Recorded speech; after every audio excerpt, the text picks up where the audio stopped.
Rentré en Angleterre pour soutenir sa famille après un cambriolage dans sa maison au sud de Londres, l'attaquant anglais Raheem Sterling rejoindra la sélection au Qatar, vendredi, veille du quart de finale contre la France, a annoncé la fédération anglaise, et le joueur de Chelsea pourrait figurer sur la feuille de match.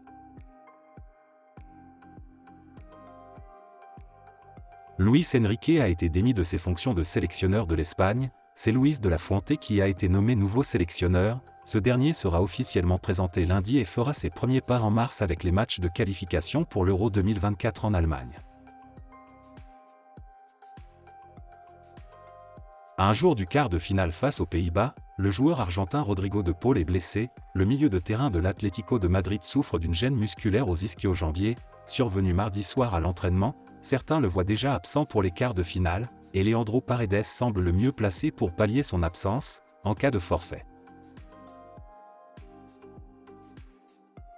Présent en conférence de presse à 2 jours du quart de finale France-Angleterre, Kyle Walker a traité en long, en large et en travers le sujet Kylian Mbappé. Le défenseur anglais a déclaré « Je comprends que ce duel focalise l'attention, et je comprends ce que je dois faire pour l'arrêter, c'est plus facile à dire qu'à faire, mais je ne me sous-estime pas, j'ai affronté quelques-uns des meilleurs joueurs du monde, mais je dois aborder ce quart en me disant que c'est un match comme un autre. Il faut respecter Mbappé, mais pas trop, ce n'est pas Angleterre contre Mbappé, c'est Angleterre-France, nous respectons le fait qu'il soit un bon joueur, en grosse forme en ce moment, mais je ne vais pas lui dérouler le tapis rouge pour qu'il aille marquer, je représente mon pays en quart de finale de Coupe du Monde, c'est une question de vie ou de mort. »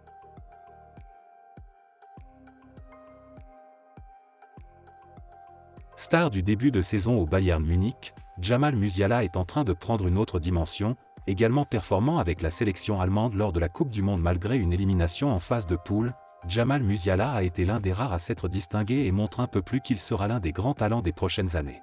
Le plan est clair, la prolongation de contrat de Jamal Musiala est vue comme un sujet prioritaire par le Bayern. Les Bavarois ne veulent pas laisser le moindre espoir aux autres cadors de leur souffler leur pépite. Sky Sport révèle que le Bayern Munich souhaite blinder au plus vite leur pépite.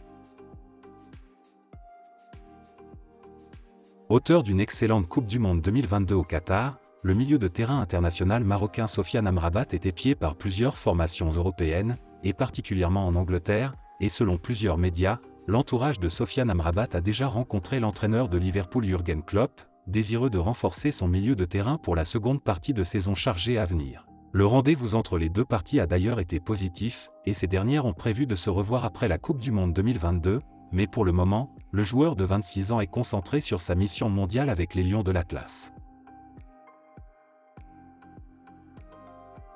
On dirait bien qu'on touche à la fin du feuilleton. Depuis quelques jours, tous les médias européens et brésiliens sont unanimes sur l'avenir de la pépite Endrick. Il devrait rejoindre le Real Madrid en 2024. Les Madrilènes attirent un nouveau prodige brésilien dans leur rang, pour un montant de 60 millions d'euros plus 10 millions d'euros sous forme de bonus et commissions.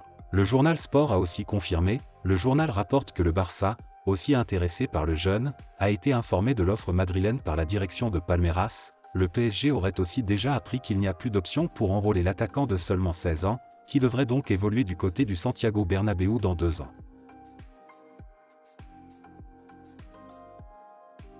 Avec ce mois sans championnat pendant la Coupe du Monde, les différents clubs européens ont prévu quelques rencontres amicales, pour ne pas perdre la main. Pour Manchester United, mercredi, il s'agissait d'une rencontre face à Cadix, disputée évidemment sans de nombreux joueurs, et les Red Devils se sont inclinés 4-2 à l'Estadio Nuevo Mirandilla, encaissant 2 buts dans le premier quart d'heure, contre le 19e de Liga. Eden Hazard ne portera plus le maillot de la Belgique. Sur son compte Instagram, le joueur de 31 ans a annoncé qu'il prenait sa retraite internationale, et malheureusement le leader de la génération dorée de la Belgique n'aura jamais gagné de titre international. Bonne nouvelle pour Serge Gnabry après la sortie prématurée de l'Allemagne de la Coupe du Monde au Qatar, l'attaquant du Bayern Munich a été élu joueur du mois de novembre en Bundesliga.